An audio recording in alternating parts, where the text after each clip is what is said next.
కీర్తి thanks చెప్పండి అడుగుతాను, మీకు థ్యాంక్స్. ఇంకోటి, ప్రతి ఒక్కరు మీ టైం ఇక్కడికి వచ్చి మాకు ఇచ్చినందుకు ప్రతి ఒక్కరికి థ్యాంక్ యూ సో మచ్. ఎవరి పేరు మంచి నన్ను తిట్టుకోకండి. నన్ను నమ్మి మా డైరెక్టర్ గారు ఈ స్టోరీ నీకు తప్ప ఇంకెవ్వరికి పనికిరాదు, గూగుల్లో సెర్చ్ ఎదవా ఏమన్నా నన్నే క్రియేట్ చేశాడు.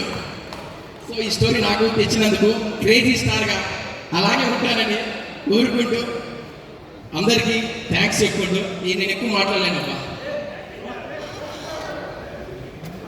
అంటే కొట్టేటట్టు మాట్లాడకపోతే. ఇంకోటి, నాకు మీడియా అంటే చాలా ఇష్టం. ఎందుకంటే నేను సినిమా అంటే చేయకుండా ఎక్కడ ప్రెస్ మీట్ అక్కడ పోయి కూర్చునేవాడిని, ఎక్కడో ఒక మూల టీవీలో చూపిస్తారని. కానీ ఈరోజు ఇంత కెమెరా వచ్చేసి నేను అనుకుంటాను అసలు ఇది నేనేనా అని. కానీ అన్న, ఫస్ట్ ఆఫ్ ఆల్ మీ అందరికీ థ్యాంక్స్ అన్న.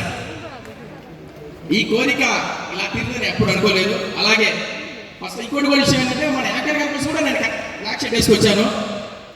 నిన్న ఈవెంట్లో చూశాను, శివం అశ్విన్ అన్న లేడు, అశ్విన్ అన్న వెళ్ళిపోయాడు. అందరికంటే బిజీగా మన యాంకర్ గారు ఉన్నారు. ఈ రోజు ఈడ రేపు ఆడ ఇంకేడో లేదు.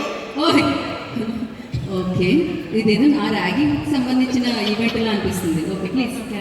సో ఇక్కడికి వచ్చేసి ప్రతి ఒక్కరికి thank you so much. Thank you very much. Thank you.